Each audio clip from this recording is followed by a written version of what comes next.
Realmente son varias enfermedades y cada uno con ciertos detalles en su diagnóstico, tratamiento y pronóstico. Estamos hablando de los resfríos comunes, por ejemplo, la rinofaringitis, las faringitis agudas, este, estamos hablando de las faringitis bacterianas, de la sinusitis, de la otitis, del croup. Son varias infecciones realmente. Esto es para 2 o 3 clases. Bueno, lastimosamente están juntadas en una, así que esta exposición va a ser un poco larga. Le voy a enviar las presentaciones para que puedan estudiar y vamos a dar un repaso a los puntos más importantes de ellas. Vamos a comenzar con lo más común, que son las rinofaringitis agudas.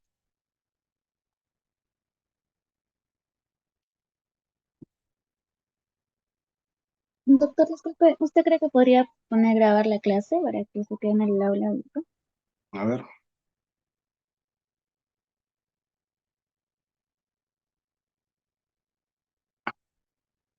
¿dónde se pone?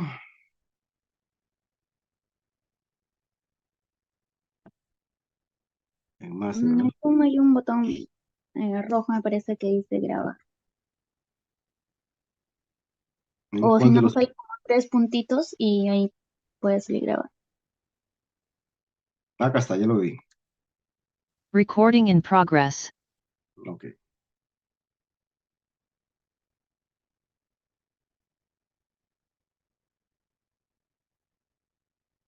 ¿Se ve la presentación? Sí, doctor. Muy bien, pues.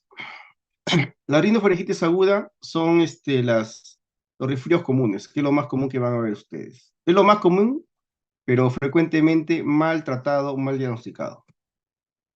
Pues es un síndrome viral agudo que se autolimita generalmente. A veces se complica, pero mayormente pasa bien sin complicaciones.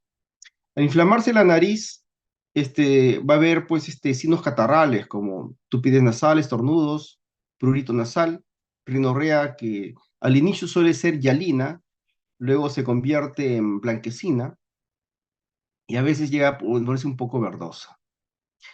Al enfermarse la orofaringe va a haber dolor orofaringio, un poco de tos, y como es una infección, pues puede dar malestar general, cefalea, mialgias y fiebre, puede o no haber, debido a que hay varios virus que la producen. Hay algunos virus que raramente producen fiebre, como un rinovirus, o virus que producen fiebres altas, como el adenovirus o el virus influenza. Acá vemos la orofaringe generalmente está eritematosa difusa, amígdalas sin supuraciones, generalmente. Son los primeros 3 días los que hacen fiebre, generalmente. Sin embargo, los signos catarrales y la tos suelen demorar entre 10 a 14 días. Hay que establecer un diagnóstico diferencial con otras patologías, por ejemplo, con la rinitis alérgica. La rinitis alérgica, como sabemos, los síntomas son persistentes y hay desencadenantes que uno mayormente los detecta. La sinusitis bacteriana aguda es cuando aparece una rinorrea purulenta, verdosa, abundante, la cual suele ser secundario a la complicación de un resfrío. El cuerpo estaño nasal también produce una rinorrea purulenta, abundante, pero suele ser unilateral. El cuerpo estaño inhalado puede producir pues, cuerpos extraños en la tráquea o en la laringe, y esto puede producir tos y inflamación de la vía respiratoria alta persistente, ¿no? En estos casos generalmente hay algún dato de atragantamiento previo. La pertusis al inicio es indistinguible de un resfrío común. Como ustedes saben, la pertusis tiene una primera fase que es catarral. La influenza, bueno, se considera como una infección, es una infección respiratoria alta que puede producir una rinofaringitis, sí, pero generalmente, como es un virus muy virulento, muy agresivo, suele producir mucho malestar general, a veces náuseas, diarrea, vómitos, y los signos catarrales son escasos. Y por último, la faringitis bacteriana. en la cual comparte el hecho de producir inflamación faríngea y dolor orofaríngeo y fiebre, pero por otras características son totalmente distintas y ustedes lo pueden revisar en los criterios de centro. Eh, es frecuente los resfriados en un niño, ¿no? Van desde 6, 8 veces hasta 4 más durante un año. Vamos a ver que son diversos virus que lo producen. Como le dije, cada virus tiene ciertas características. Por ejemplo, el virus sincitial respiratorio, antes de producir bronquiolitis, produce una rinofaringitis. El virus para la influenza, antes de obtener 1 o 2 días antes de presentar las características de Krupp, va a producir una rinofaringitis.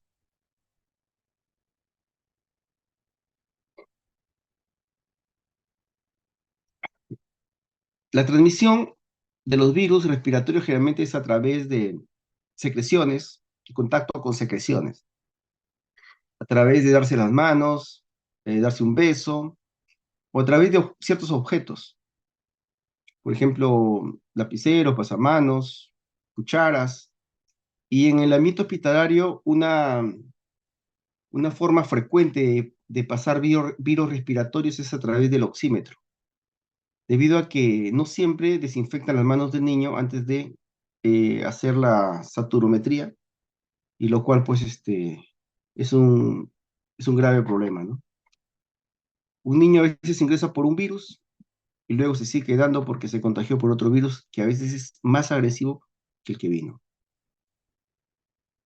La inmunidad, pues, no es muy efectiva debido a que existen varios virus que reproducen y varios serotipos. Entonces, no, no, uno a veces no termina de salir de un resfrío y recae con otro, ¿no? El tratamiento para un resfrío común, pues, en primer lugar, reposo, ¿no? Especialmente esto en adolescentes. Un adolescente tiene que dormir bien. A un niño decirle reposo, pues, él si se siente mal, descansa simplemente. Y si quiere jugar, juega. El reposo no influye mucho ahí. Evitar la exposición al aire frío, contaminantes ambientales y limpieza de fosas nasales. Es muy importante la limpieza de fosas nasales, especialmente en el menor de un año, debido a que los lactantes menores son respiradores nasales obligados, entonces les molesta mucho la obstrucción nasal. Hay que aliviar esa molestia, y como veremos más adelante, se usan gotas de suero fisiológico en las fosas nasales para aliviar esta molestia. En el momento que tenga fiebre o dolor, pero que cause evidente molestias en el niño, pues hay que darle o bien paracetamol o ibuprofeno. Entre ellos, recomiendo más que todo el paracetamol, ya que es menos tóxico. Y ojo, no hay que darlo ante cualquier tipo de fiebre. Se levanta fiebre alta o ante una fiebre que cause evidente molestia al niño. Recuerden que la fiebre no es la enfermedad, que la fiebre es parte de los mecanismos de defensa y no hay que bajarla de manera indiscriminada. Hay que entenderla por qué se produce y hay que estar atentos a su evolución para detectar o no alguna complicación. El uso de otros medicamentos llamados de manera conveniente antigripales generalmente no son necesarios y no tienen efectividad y tienen muchos efectos adversos. Acá hay un estudio, por ejemplo, publicado en el 2016, sobre el uso de antiinflamatorios en niños con infecciones respiratorias altas y el riesgo de producir empiema, o sea, una neumonía bacteriana sin lugar a dudas. Y se vio pues que darle un día cada 8 horas paracetamol a un niño, al menos un día cada 8 horas ibuprofeno a un niño, casi triplica su riesgo de empiema. Y si le damos paracetamol, también, al menos por 3 días cada 8 horas, también aumenta el riesgo de complicaciones bacterianas. Esto a la par de otros riesgos, ¿no? El ibuprofeno es la causa más frecuente de gastritis. El ibuprofeno altera la función renal, puede inducir alergias. Y el paracetamol, como ustedes saben, pues su toxicidad más conocida es la hepatitis, la cual a veces puede ser mortal.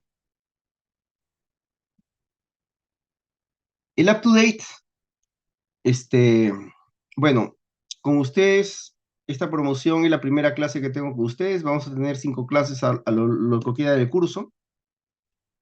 Les comento que la fuente de monografías actualizadas más importante en el mundo es el UpToDate.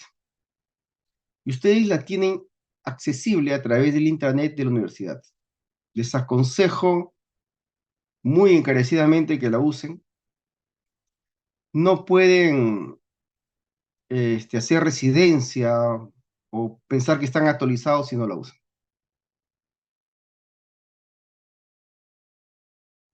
A mis residentes que han ingresado actualmente al hospital, por ejemplo, les he dicho, usan UpToDate o usan UpToDate. No podemos hablar de otro idioma si no son monografías actualizadas. Y es muy sencillo acceder a ella, es muy sencillo encontrar las monografías. Es cierto que algunas monografías son largas, a veces unas 20 o 30 hojas, aunque realmente son resumidas, dicen lo importante, ¿no? Pero tienen al final un resumen que lo lees en 1 o 2 minutos, o menos, al menos para ir avanzando en aspectos importantes sobre el tema. Bueno, ¿qué dice el UpToDate al respecto? Dice que los antigripales recomiendan que no deben usarse en menores de 6 años. Dada su po, este, falta de efectividad, y tampoco lo recomienda. Asimismo, no sugiere que se use zinc, vitamina C para tratar el resfriado y tampoco como prevención. Tampoco el ajo.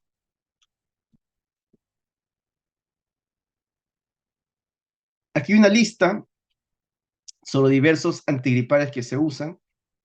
Mencionaremos los más importantes.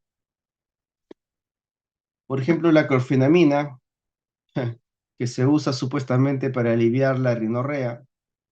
La clorfenamina, como saben, es un antihistamínico y no tiene casi efectos sobre la rinorrea debido a que el resfrío no es una alergia, es una infección.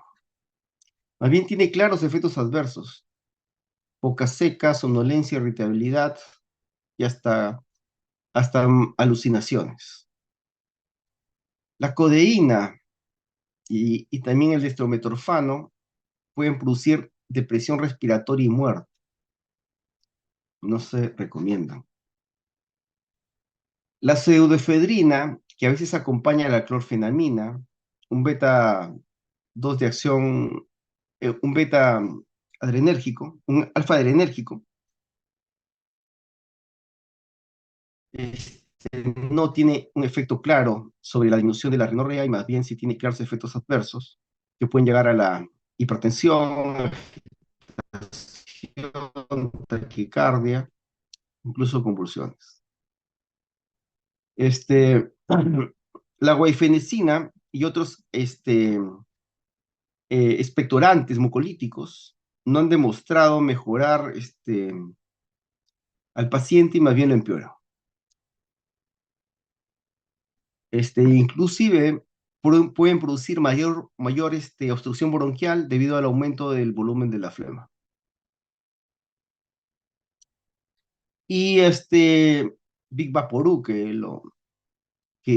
es un remedio tradicional de finales del siglo XIX, que todavía lo usan algunas personas, por recomendación de la abuelita, puede tener, no mejora el paciente, puede inducir mayor inflamación de la vía aérea, y si llega a absorberse vía sistémica, sea por nariz o por boca, puede producir inclusive eh, hasta muerte en niños pequeños.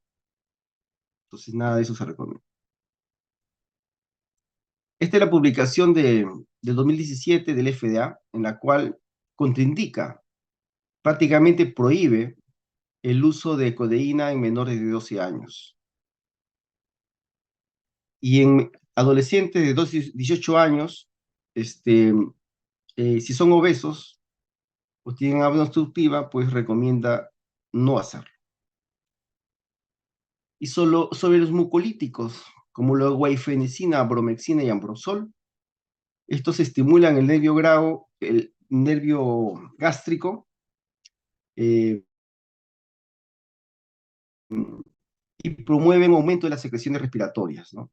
Y esto induce, pues, un mayor, que el niño tosa más fuerte, tosa con más flema, y tose tan intensamente que hasta llegan a vomitar. Ninguna, ninguna guía pediátrica internacional recomienda estos medicamentos a ninguna patología, a menos a un resfriado, no. A una crisis asmática o neumonía viral o bronquiolitis, tampoco. Ninguna guía. Pero lamentablemente, especialmente el Ambrosol, es un fármaco que se vende mucho en nuestro país, tal vez el medicamento pediátrico que más se vende. Y qué pena da que a ese nivel tan bajo esté la medicina de nuestro país, que este medicamento que no ha demostrado ninguna efectividad, más bien trae efectos adversos, sea el que más se vende. Recetado por médicos, incluso por especialistas pediatras. Qué vergüenza. La limpieza de fosas nasales, como le dije, es, muy importante, especialmente en niños pequeños. Se le instila unas gotas de suero fisiológico y luego se le puede aspirar con una perilla de goma. Durante la hospitalización, no aconsejo a las enfermeras que le metan una sonda de aspiración, porque esas sondas ingresan muy profundamente, lesionan los cornetes y el niño suele sangrar o la mucosa se dematiza y empeora la situación. Si se aspira, tiene que hacer de esa manera, llegar solamente a las narinas, no más allá.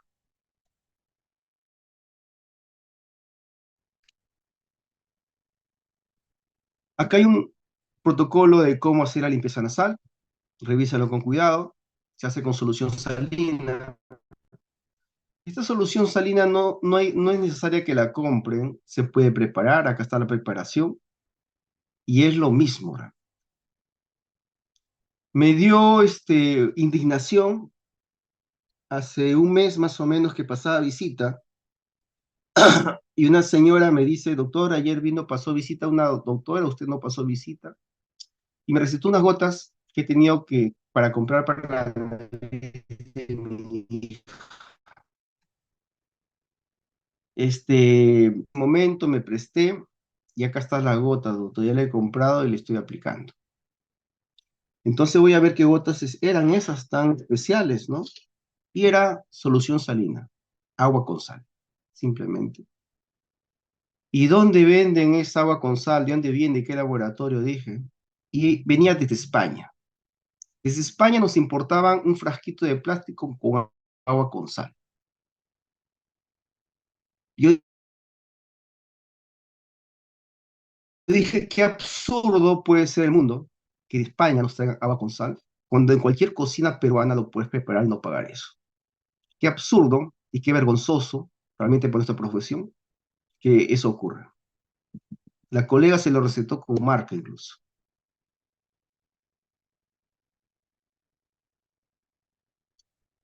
Ahora, ¿qué tan efectivas son estas gotas? Yo diría que son bastante efectivas. Estas gotas de solución salina no diluyen el moco, sino al hidratar la mucosa, facilita que el movimiento mucociliar de la mucosa nasal transporte el moco espeso de la nariz hacia la orofaringe, donde generalmente es deglutido.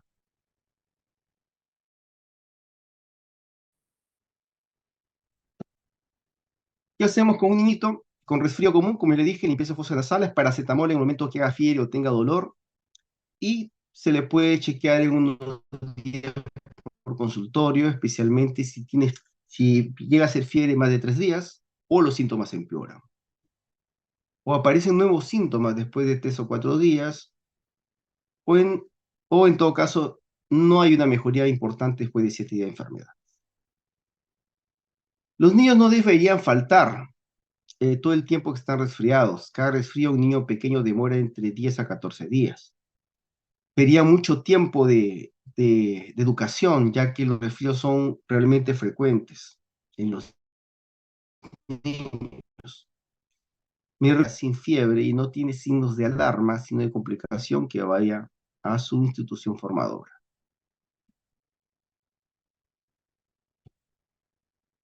Es importante, si bien el resfriado común solo requiere paracetamol condicional y limpieza de fosas nasales, es importante que se tenga la clara conciencia que un resfriado común también se puede complicar. Entonces, hay que indicarle a la mamá cuáles son los signos de alarma que ameritarían una reevaluación urgente del paciente. Por ejemplo, si el resfriado común es un preludio de una bronquiolitis, una vez que desarrolle bronquiolitis va a tener respiración rápida. Respiración rápida, rápido a la emergencia. Asimismo, la causa más frecuente de desencadenar crisis asmáticas son los resfriados comunes. Generalmente la crisis asmática comienza al segundo o tercer día de haberse resfriado. Una crisis asmática te lleva a respiración rápida, rápida a la emergencia. Y lo mismo que una neumonía viral o tal vez bacteriana. Si el paciente tiene un silbido al respirar, escucha un sonido al respirar, la mamá que lo traiga.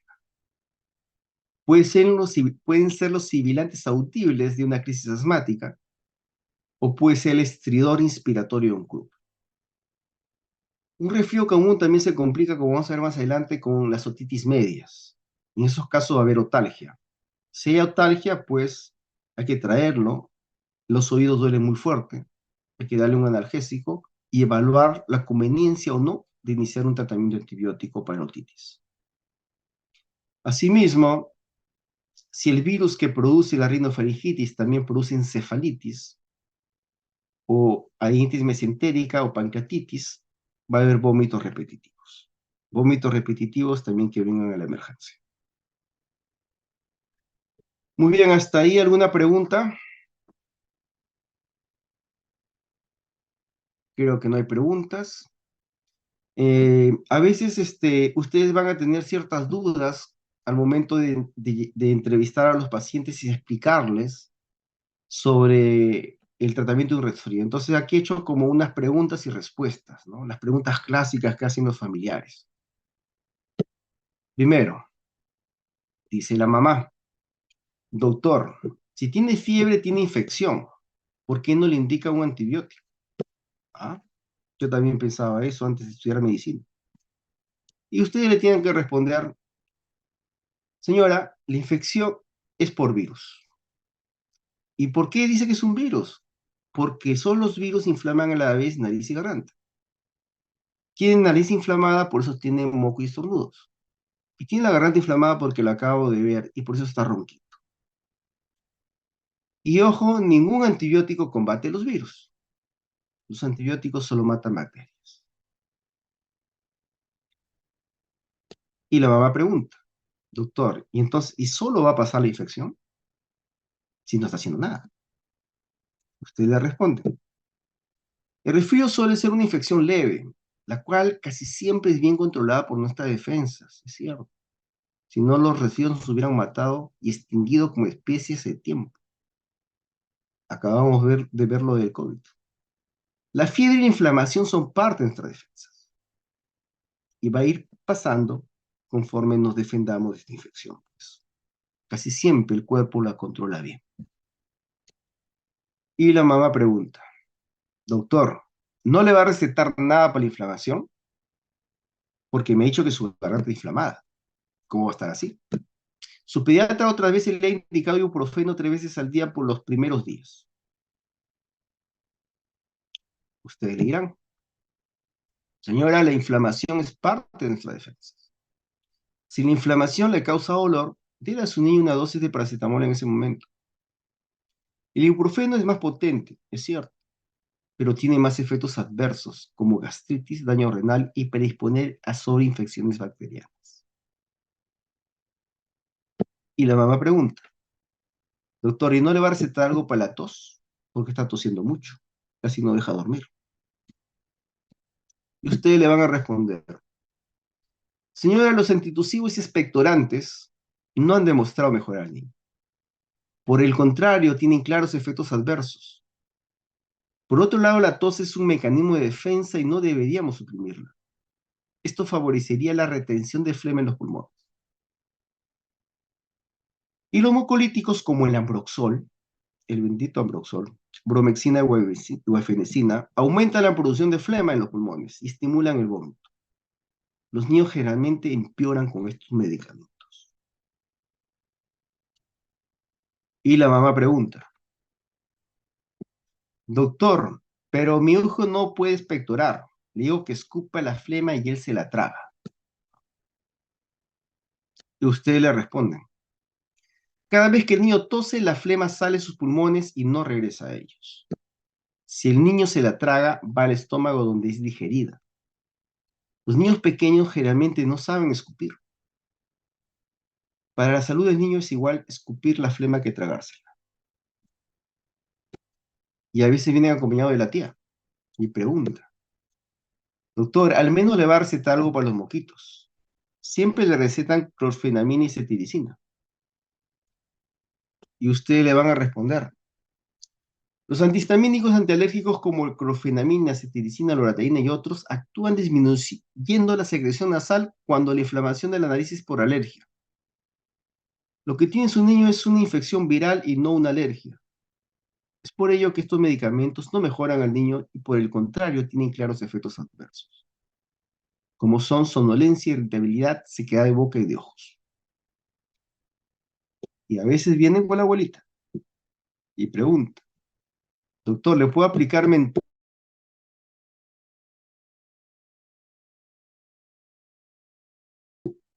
o Vivaporub en el pecho o en la nariz? Señora, es un remedio tradicional, pero ya no debe hacerlo. Sus componentes, especialmente el alcanfor, producen inflamación de las vías respiratorias y pueden ser también neurotóxicos. Y en niños pequeños producir la muerte por disminución de la respiración y convulsiones. Y la mamá pregunta, doctor, si vuelve a presentar fiebre, regreso a la emergencia. Y ustedes le dirán, no señora, la fiebre en estos casos suele durar en promedio 3 días. Si la fiebre es leve y no le molesta al niño, no es necesario que en ese momento le dé medicamentos para la fiebre. Recuerde que la fiebre la producimos nosotros para combatir al virus. Por otra parte, si la fiebre evidentemente le causa malestar al niño, o dolor de cabeza, o de las articulaciones, en ese momento dele una dosis de paracetamol. Y el niño intrigado pregunta, entonces, ¿en qué caso regresaría a la emergencia? Y ustedes le dirán los signos de alarma que ya dijimos. Si presenta respiración rápida, silbido al respirar, dolor de oído, vómitos repetitivos, de inmediato a la emergencia. Bueno, aquí hay un caso clínico de una niñita, se lo dejo nomás para que lo revisen, no hay mucho tiempo.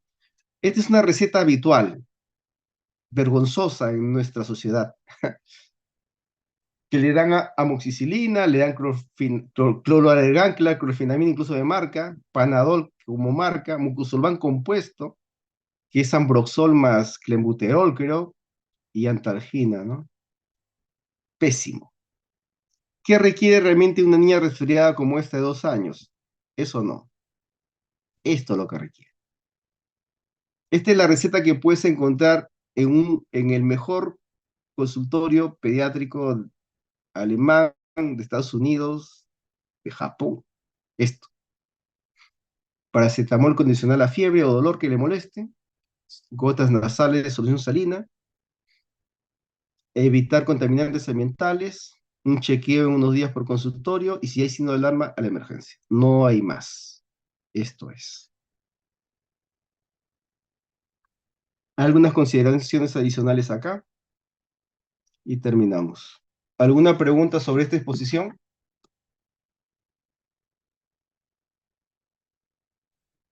Parece que ha quedado claro. Vamos con la siguiente entonces. Aquí no acaba todavía.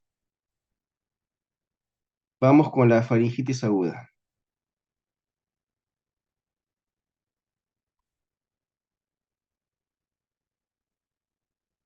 ¿Se ve la exposición? Sí, A Sí, doctor. ver, doctor. ya.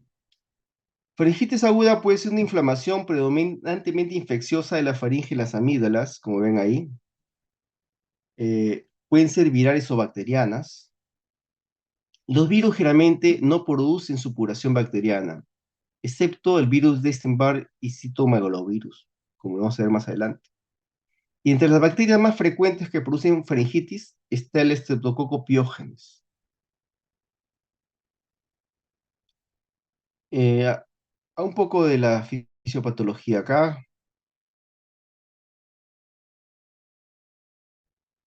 Los signos, ¿no? Va a haber va a estar la orofaringe eritematosa, toda la orofaringe, pilares, pared posterior, úvula y las amígdalas, obviamente. Suele haber exudado en las criptas amigdalianas, como ven ustedes. Otras veces hay petequias en el paladar y los ganglios cervicales anteriores, esos que están delante del esternocleidomastoideo, suelen estar dolorosos. Estos son los criterios de Centor, ¿no? Conforme tenga más de estos criterios, es más probable que sea una infección estreptocócica, ¿no? ¿Cuál es lo clásico? Que haya fiebre, una faringitis con exudado, que haya ganglios cervicales anteriores dolorosos y que no tosa. Es lo frecuente. Por otro lado, cuando son las faringitis netamente virales, vemos un eritema difuso, sin supuraciones y sin vesículas tampoco. Estos casos generalmente se acompañan de rinorrea, como lo habíamos visto en un resfriado común. Mientras que la faringitis supurada, como vemos acá, generalmente es por Streptococcus pyogenes. El Streptococcus pyogenes tiene una toxina que se llama la toxina exotoxina eritrogénica, la cual produce un cuadro que se llama escarlatina. No siempre la produce, ¿eh? Pero cuando es portador de esta toxina, sí la produce. La escarlatina es un exantema micropapular difuso, como ven ustedes ahí, que afecta a tronco, cara y extremidades. En cara suele respetar alrededor de nariz y boca lo que le llaman el triángulo de Filatov y suele producir una lengua frangüesada. Este exantema a veces se acentúa en los pliegues corporales, produciendo lo que le llaman las líneas de Pastia, como ven aquí en el antebrazo. Otra faringitis que produce exantema son las infecciones por la Arcanobacterium haemolyticum, lo cual ocurre mayormente en adolescentes, ¿no? Aquí el exantema es distinto, generalmente no se inicia en el tórax y en el cuello, sino generalmente se inicia distalmente, ¿no? El tratamiento generalmente en estos casos es macrólidos, como la citromicina. Otra faringitis especial, que es una faringitis viral, es la herpangina. Herpangina es una faringitis vesicular, se produce en vesículas. Como ven acá arriba, esta diapositiva, vesículas. Pero mayormente lo que encontramos son como aftas, ya las vesículas rotas, dejando una base con secreción blanquecina fibrinoide. La herpangina afecta paladar blando principalmente, es decir, úvula, pilares y paladar blando. Y produce mucho dolor. Los niños generalmente se producen en niños menores de 5 años, llegan a la emergencia con fiebre y babeando, así, chorreando la baba. Niño de menor de 5 años con fiebre y babeando, lo más seguro que es esto, un herpangina. Es un virus, por más aparatoso que venga, por más fiebre que tenga, es virus y no requiere antibiótico, solo soporte, ¿no? Una dieta líquida, luego blanda, antipiréticos para fiebre alta, dolor en el momento que haya mucho dolor, y esperar que generalmente la fiebre y el dolor demoran entre 4 o 5 días. Generalmente, nunca he visto que se hospitalicen. Acá hay otra imagen de herpangina. Ahora, la herpangina no es la única faringitis vesicular. También está la gingivoestomatitis herpética. La gingivoestomatitis herpética, las vesículas también aparecen en la parte anterior de la boca y compromete la piel de labios, como ven ustedes ahí. Se produce por la primoinfección del herpes virus tipo 1 y el cuadro es más aparatoso, como ustedes saben, por la primoinfección. Estos casos sí se tratan con aciclovir, especialmente de iniciarlo los primeros días de enfermedad. Y les había hablado que hay dos virus que pueden producir faringitis supurada. Estos son el virus de Epstein-Barr y el citomegalovirus, produciendo el síndrome que es la mononucleosis infecciosa, el cual consiste en, clínicamente en una faringitis supurada, malestar general, fiebre, visceromegalia y con frecuencia un exantema. Este exantema suele aparecer después de iniciado antibiótico, especialmente amoxicilinas o cefalosporinas. Y en laboratorio produce un hemograma con una leucocitosis moderada, con linfocitosis y con linfocitos atípicos, además de elevarse un poco las transaminasas. Es una enfermedad mayormente de adolescentes, ¿ah? Pero también se ve en niños. Este año he tenido 2 niños con esto. Lo que ya mencionamos. Y acá el tratamiento soporte, pasa solo. Este es un flujograma para orientarse a la etiología. Eh, Había que resaltar acá, por ejemplo, estos sabañones, ¿no? Las cuales son máculas eritematosas que aparecen de manera distal en las extremidades, que fue muy característico en el COVID. Recuerdo haber detectado a algunos pacientes por este exantema, ¿no? En pies, sabayones. Tratamiento de una faringitis aguda, pues soporte, y si sospechamos que es bacteriana por Streptococcus pyogenes, hay que dar el antibiótico. Si sospechamos que es por herpes tipo 1, una gingivoestomatitis herpética, pues habrá que dar aciclovir, como dijimos. Si sospechamos que la faringitis es parte de una influenza, habrá que darle oseltamivir si es un niño con factores de riesgo para influenza severa. En la influenza produce fiebres altas, vómitos, diarrea, malestar general y pocos signos catarrales. Eh, Niños con mayor riesgo de influenza severa son niños asmáticos, por ejemplo, niños con enfermedades neuromusculares, niños con inmunosupresión. En ellos es mejor, ante sospecha de influenza, tomar las muestras para influenza, pero iniciar oseltamivir. El tratamiento antibiótico para una faringitis aguda supurada, probablemente estreptocócica, tratamiento de elección es la penicilina B, cierto, pero no está fácilmente disponible en las farmacias del Ministerio de Salud, ni tampoco en las farmacias comerciales. De tal manera que nosotros realmente lo que indicamos en estos casos es amoxicilina. Es lo que usamos a 50 por kilo día, dividido en 2 o 3 dosis, y esto se da por 10 días. También se puede usar otros fármacos, pero no son superiores a la amoxicilina. Y en caso de alergia a la amoxicilina, les aconsejo que va a ir bien con cloranfenicol. No les aconsejo tanto los macrólidos, debido a que ya se ha vuelto, el Streptococcus pyogenes está volviendo resistente a los macrólidos. La faringitis aguda bacteriana puede producir secuelas autoinmunes en 2 o 3 semanas, como una fiebre reumática, o una glomerulonefritis postestreptocócica, que produciría un síndrome nefrítico, tema que lo van a estudiar creo que para el quinto o sexto examen. También puede haber complicaciones supurativas, por ejemplo, una celulitis o absceso periamidaliano, en cuyo caso se produce trismus en los pacientes, no pueden abrir la boca.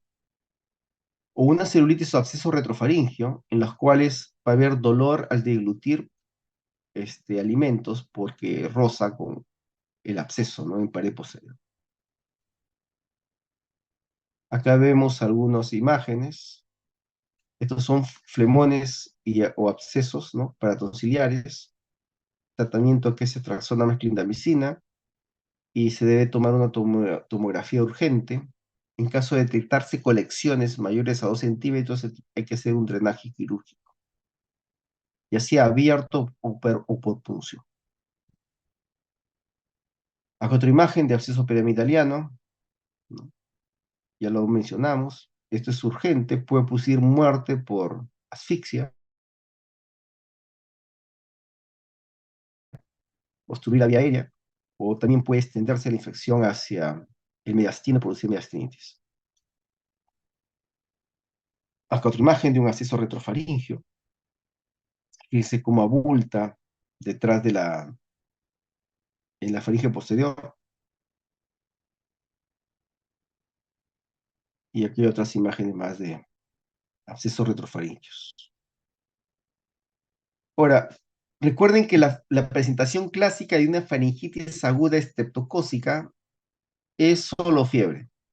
No tienen tos signos catarrales. Es solo fiebre y algunos niños manifiestan dolor orofaringeo.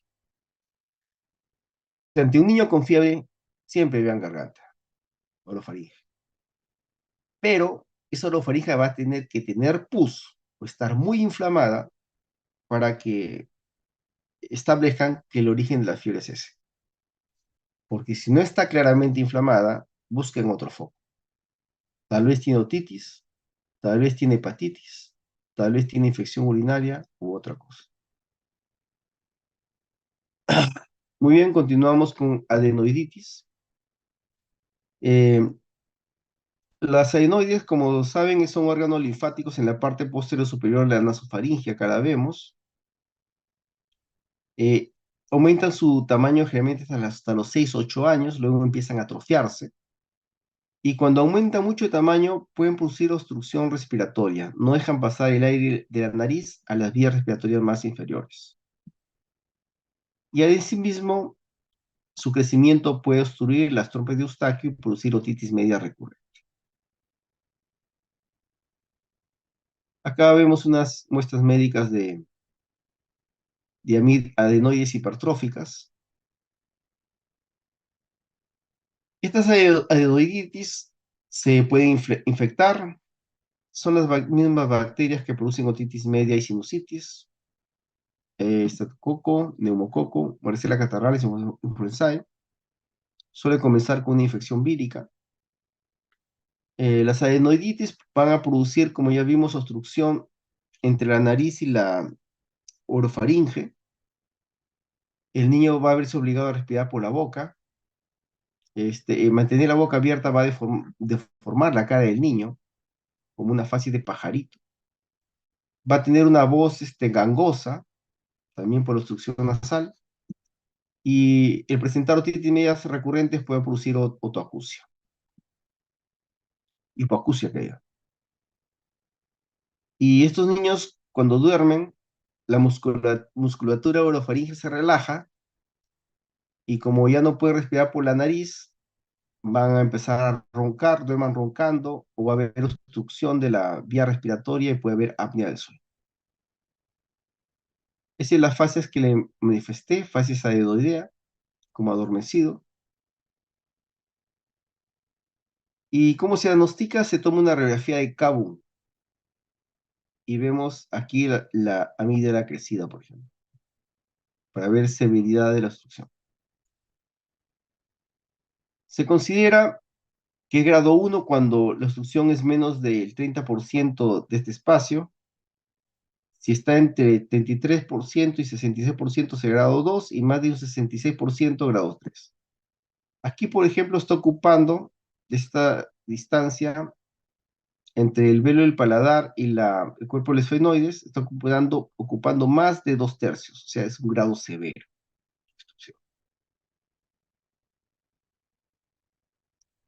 Diagnóstico diferencial con rinitis alérgica, sinusitis bacteriana.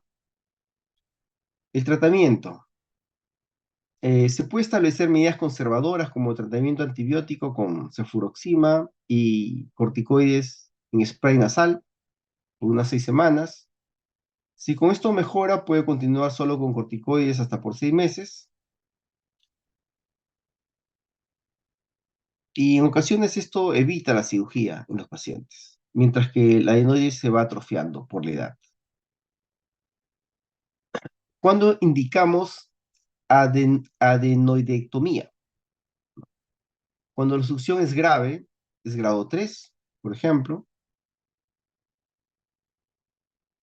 y en estos casos, pues, también se sacan las amígdalas, ya que suele haber una hipertrofia amigdaliana importante asociada, ¿no? Como aquí, una gran hipertrofia amigdaliana, ¿no?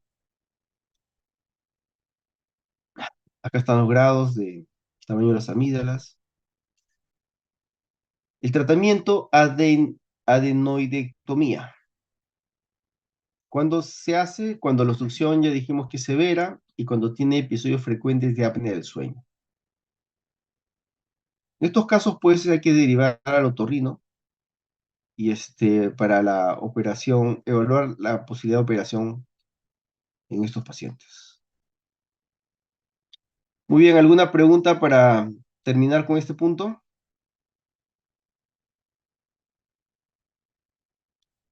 Muy bien, jóvenes. Una pregunta, disculpe, ¿No?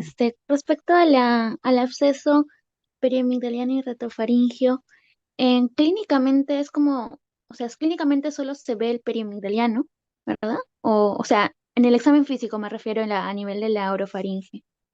Se puede ver los dos, ¿ah?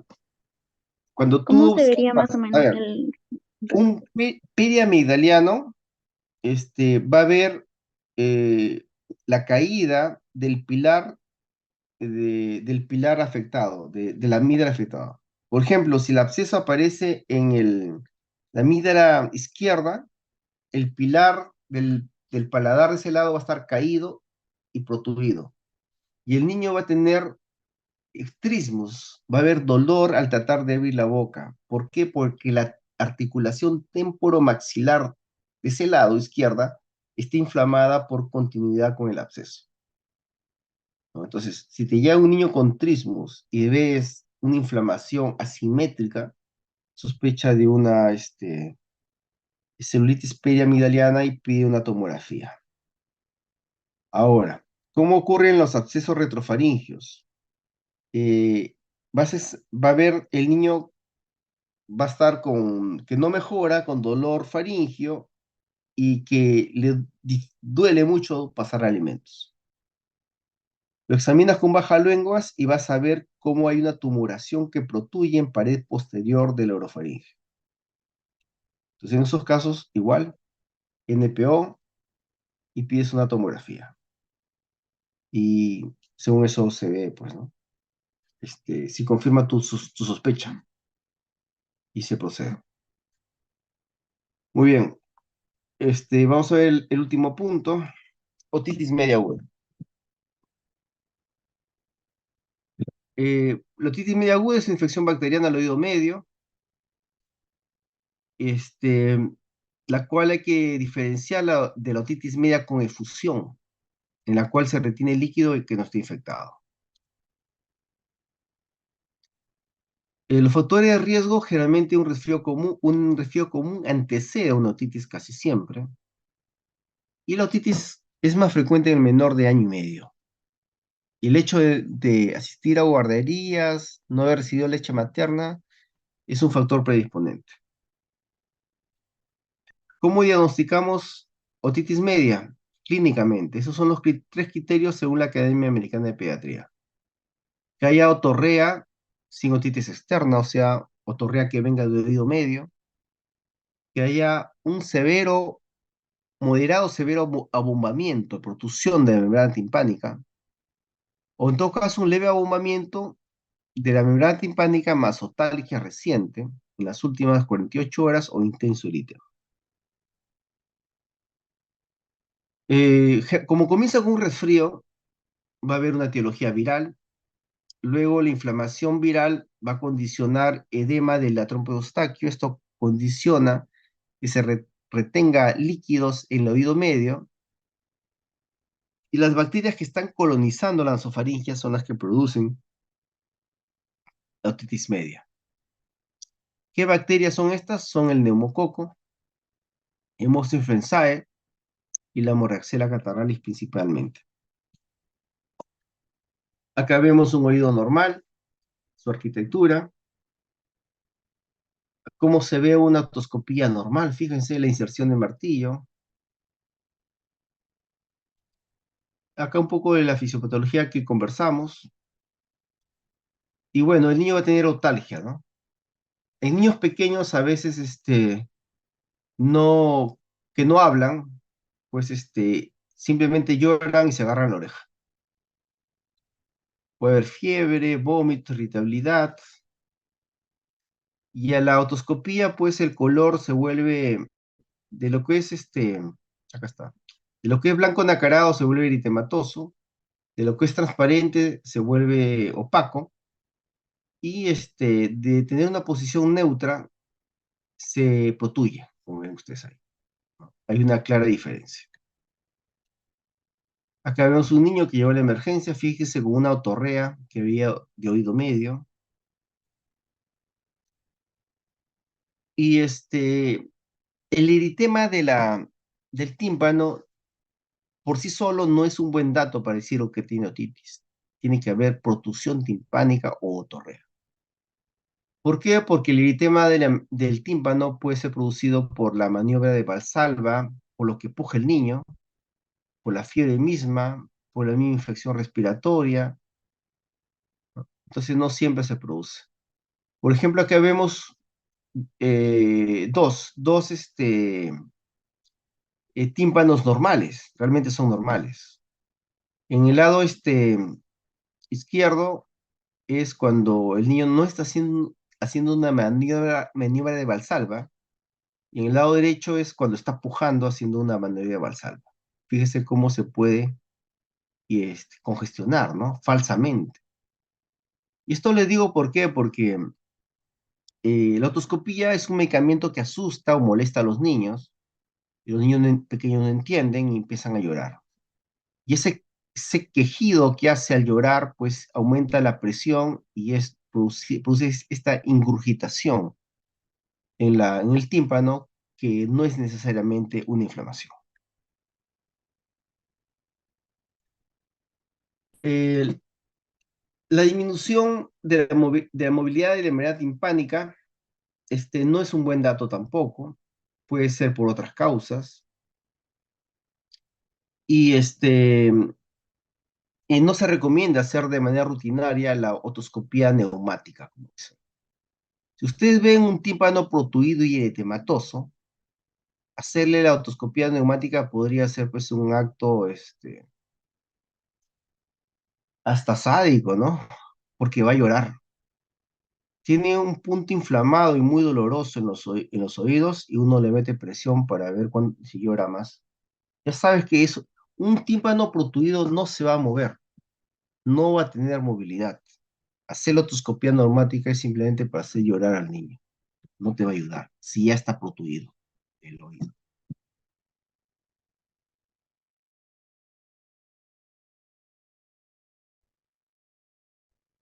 Acá vemos arriba un oído normal y acá los niveles de protrusión timpánica. Una protrusión timpánica leve. Todos están eritematosos, ¿ah? Más el primero. Leve. Generalmente buscamos la protrusión timpánica justo debajo de la inserción de martillo. Acá está leve. Acá está moderado, pero fíjese, ojo, tiene un nivel hidroaéreo. Y el líquido que se ve detrás del tímpano es blanquecino, purulento. Ni hablar, pues.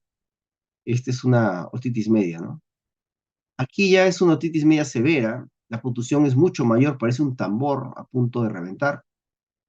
y el contenido que tiene detrás impresiona que fuese purulento, ¿no? Blanco purulento. Acá otro cuadro parecido.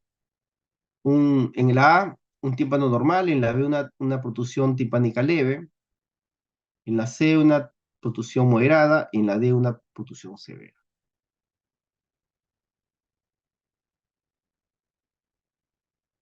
Eh,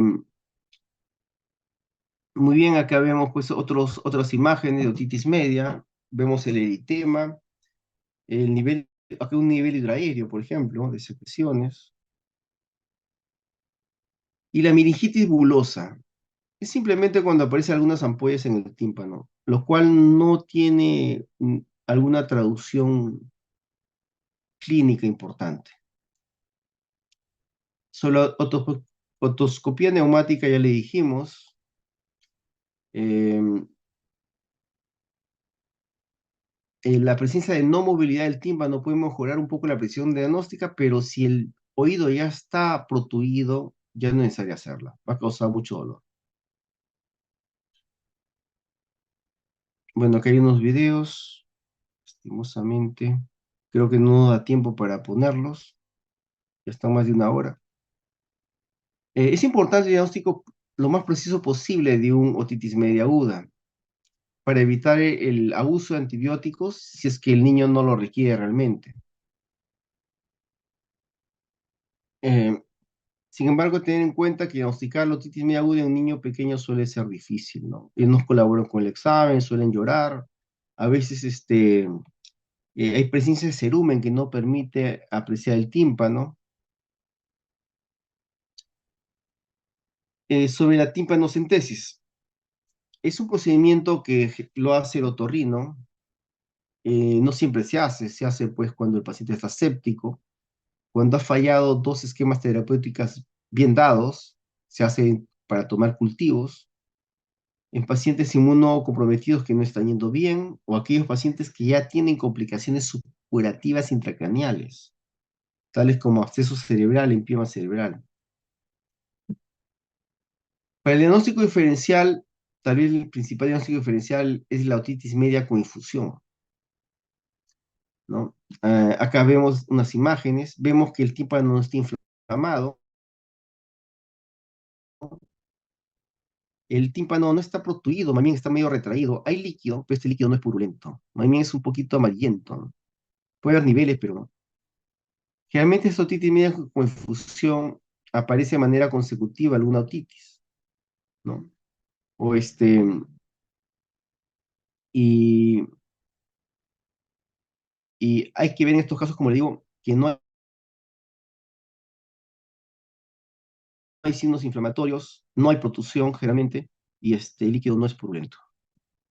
Otro diagnóstico diferencial, la otitis externa, como ven ustedes ahí, hay secreciones y eritema del conducto auditivo externo.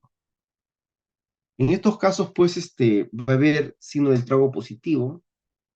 Al presionar el trago y movilizar un poco el pabellón auricular va a haber dolor y, y vemos el conducto, pues, eritematoso de esta manera, ¿no? En estos casos el tratamiento es distinto a una otitis media, ya que son otros microorganismos los implicados, ¿no? Especialmente pseudomonas y estafilococcus aureus. El tratamiento para una otitis media es primero hay que darle tratamiento para el dolor si hay otalgia. El UpToDate recomienda dar paracetamol o ibuprofeno. Yo realmente les sugiero dar ibuprofeno porque duele fuerte y el ibuprofeno en estos casos tiene mayor potencia, pero solo denle en el momento que tiene un dolor de oído intenso. No se lo den cada 8 horas ni en todo momento. Denle solamente en el momento que realmente se esté quejando de dolor. Una dosis, a 10 por kilo, y les aseguro que en cuestión de media hora el paciente va a estar tranquilo, sin dolor. A la par, dada la severidad, usted le iniciará un antibiótico, probablemente no tenga masotargia. Esto ya lo vimos en la otra exposición. Los analgésicos tópicos, aquellos que mezclan benzocaína, procaína, lidocaína, por ejemplo, se podría usar en niños mayores de 2 años, pero ojo, no hay que usarlos cuando ya hay perforación timpánica. Este, estas gotas anestésicas, analgésicas para el oído, no son superiores al ibuprofeno, me parece, y su aplicación podría ser dolorosa, especialmente si estamos en una temporada fría, las gotas van a estar frías, y en ese contraste de gotas frías con el tímpano caliente por el eritema, va a haber un choque de temperaturas y probablemente le va a doler mucho ese momento que le aplican las gotas. Yo generalmente no lo receto, para el dolor le doy ibuprofeno, casi siempre van bien con eso. Otros medicamentos como antihistamínicos, clorfenamina, ni aunque lo receten los otorrinos, que a veces lo hacen, los recomiendo. No están recomendados según las guías internacionales. Ahora, ¿a qué niño dar tratamiento antibiótico no? Acá hay un cuadro de la publicación del UpToDate, de la publicación del Pediatrics. El Pediatrics es la revista oficial de la Academia Americana de Pediatría, la revista pediátrica más importante en el mundo. Acá se ve más claro, creo, en lo que dice el cuadro. En primer lugar, ¿cuándo iniciar antibiótico terapia empírica? En los niños menores de 6 meses deben ser tratados, ni hablar. Recomendación grado 1A. En los niños entre los 6 meses y 2 años, también deberían ser tratados con antibióticos, dice. Muy bien. Los niños mayores de 2 años que parezcan tóxicos, tengan otalgia persistente durante 48 horas, más 48 horas, o tengan fiebres altas en las últimas 48 horas, o tengan otitis bilateral u otorrea, o sea incierto que regresen a su control, recomiendan dar antibióticos. Y también en los pacientes pues inmunocomprometidos, con anomalías craneofaciales que pueden predisponerlo, deben ser tratados con antibióticos. Ahora, ¿cuándo te deja la opción de que se podría no dar antibióticos si lo reevalúen en 48 horas? Tal vez en 48 horas mejora solo y ya no requiere antibiótico. No gastas dinero, no les pones a riesgos por el antibiótico, ¿no? No molestas al niño dándole jarabes. Sí, ¿en qué casos? Puede ser en un niño mayor de 2 años, que no tiene inmunosupresión, no tiene enfermedades previas e importantes, y tiene una otitis media de un solo lado, con signos y síntomas leves, sin otorrea, y es confiable que regrese a su control en 2 o 3 días. En estos casos, o le das antibiótico, o lo chequeas en 48 horas sin antibiótico y lo ves. Muy bien, amoxicilina sigue siendo tratamiento de elección.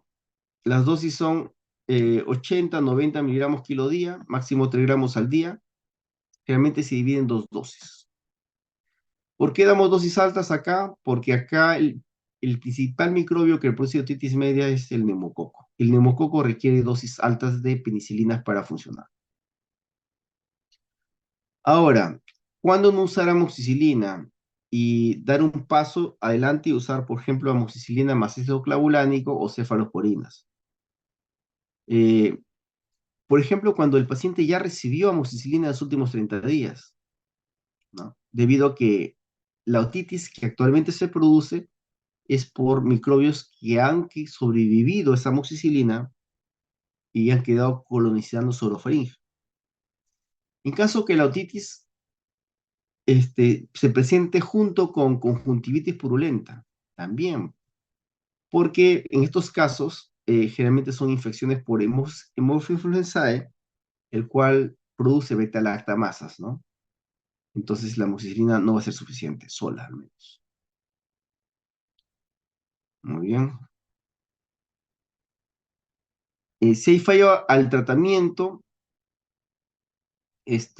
como ya dije, se puede usar amoxicilina, más ácido clavulánico, o cefuroxima es una buena opción. Eh, También se puede usar ceftriaxona, pero el ceftriaxona lo malo hay que ponerle endovenosa o intramuscular.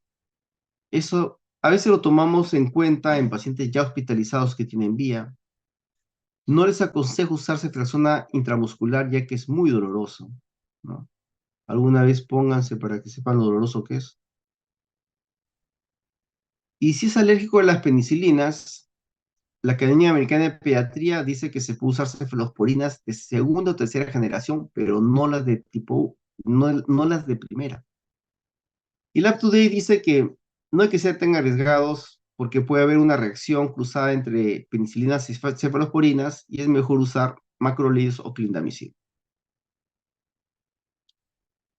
Sin embargo, hay un buen porcentaje de neumococo y hemófilos que son resistentes tanto a macrolidos como a clindamicina.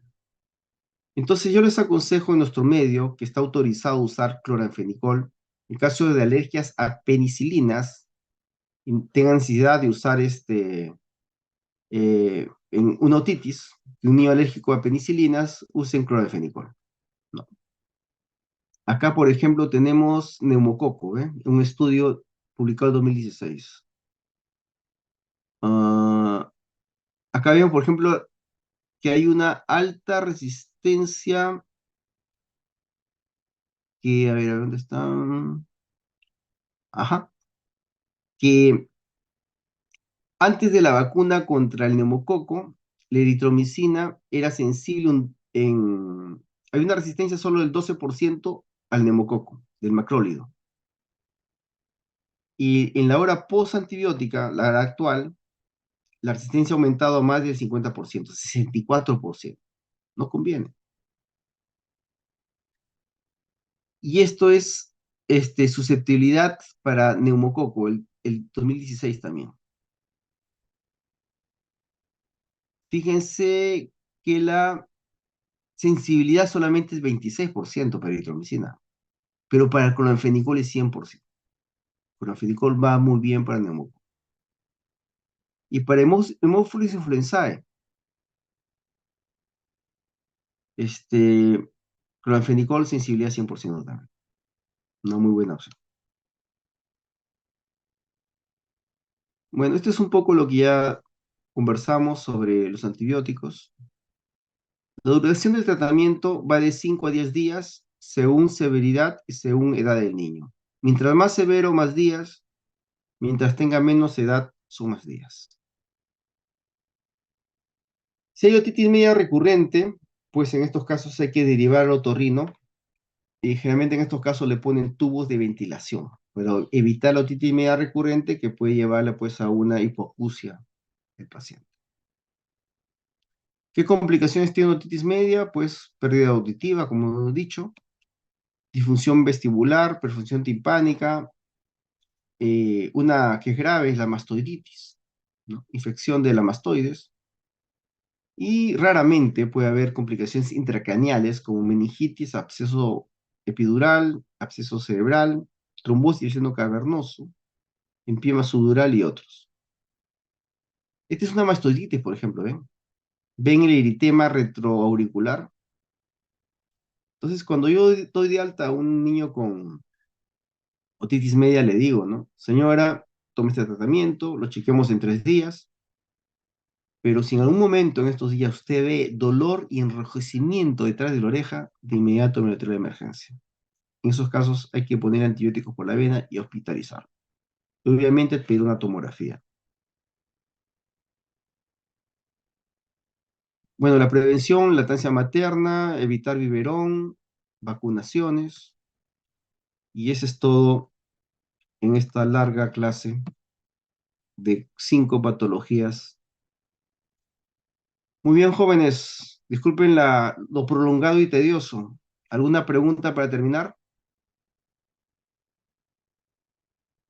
Doctor, disculpe, con respecto a la otitis media, mencionó que se utilizaría ibuprofeno para el dolor, pero Sí. menciona en el gráfico que es para mayores de 6 meses. ¿Se utilizaría para menores de 6 meses o solo paracetamol? Mira, en menores de 6 meses solo se recomienda usar paracetamol. El ibuprofeno es un medicamento más tóxico. muy raramente, muy difícilmente nosotros realmente diagnosticamos otitis media en menor de 6 meses. No es fácil, te digo, ¿ah? Tiene un oído bastante, tiene un conducto auditivo bastante chiquito, generalmente con piel descamada, y llegar a ver el oído con esa piel rechoncha, no es fácil. Casi no recuerdo haber diagnosticado otitis media en el menor de 6 meses. Tal vez con un mejor equipo podría ser, pero mayormente no vas a encontrar así nomás. Realmente la otitis media la diagnosticamos a partir de los 6 meses, ¿no? Pero en todo caso, para el dolor, en menor de 6 meses te aconsejo solo paracetamol. Muy bien, Muchas ¿alguna otra gracias, doctor. pregunta? Doctor, Buenas tardes. ah, Dime, dime Sharon, Que hable mi bueno, compañero, doctor. dime ya, Diego. este, mi pregunta era si el cloranfenicol era solo cuando tenía alergia al, este, A al los, fallo de la amoxicilina o también como segunda línea. Eh, mira, yo lo podría usar también como primera línea. Si no, ¿cuál es el problema? El problema con el cloranfenicol es que ya se dejó de usar en Europa y Estados Unidos, porque hace algunas décadas se relacionó con discrasias sanguíneas. Pero en el Perú y otros países pobres se ha seguido usando y se ha convertido en un fármaco, un antibiótico muy útil. Y aparentemente, al menos no hay reportes, o no hay un estudio que haya visto que en nuestra población se produzca esas discrasias sanguíneas. Entonces, no vas a encontrar mucha información sobre el cloranfenicol, debido a que países latinoamericanos a veces así nomás no estudian. Y, y los norteamericanos y europeos ya no la usan, pues. Pero podría ser un fármaco de primera línea también, ¿no? Al menos estos estudios de sensibilidad locales demuestran que sí. Pero si no lo usas como primera línea, te lo aconsejaría para alergia a penicilinas, creo que va muy bien. gracias, doctor. Diego, ¿me decías? Doctor, ya respondió mi pregunta, era acerca del cloranfenicol, porque produce anemia plástica y pues Sí, tenía esa duda, ¿no? Si había reportes o un porcentaje en Perú sí, para ver si no estaba tan contraindicado, ¿no? sí. Ustedes, por ejemplo, revisan la guía de neumonía del MINSA, ahí está, usar con el fenicol, ¿no? No recuerdo si la guía de otitis la dice o no, pero es un fármaco que es útil. Yo al menos no lo uso como primera línea, por esa duda todavía uso amoxicilina o amoxicillin clavulánico o cefuroxima, pero ante un niño con alergia a penicilinas, yo sí receto clorofenicol. ¿Alguna otra pregunta? Muy bien, jóvenes, gracias Sí, Dime. doctor, una pregunta. Con respecto a los mucolíticos, ¿hay alguna indicación para darlos o en ningún caso se debería indicar? Mira, que yo recuerde, ante un niño con fibrosis quística, hospitalizado por dificultad respiratoria, se nebulizan con un mucolítico que es la acetilcisteína. Se nebuliza. Pero fíjate lo raro y lo especial que tiene que ser. Pero para un niño resfriado jamás. Para un niño con asma o bronquiolitis o neumonía viral, lo empeora. No hay. Revisen el up-to-date. Y si alguno encuentra una guía por una institución seria, prestigiosa a nivel internacional, que recomiende, me lo pasa, porque yo no he encontrado en todos estos años. Ok, ¿Alguien? doctor, gracias. Gracias. ¿Alguna pregunta? Muy bien, jóvenes, gracias por su atención, nos vemos. Hasta luego, doctor, gracias.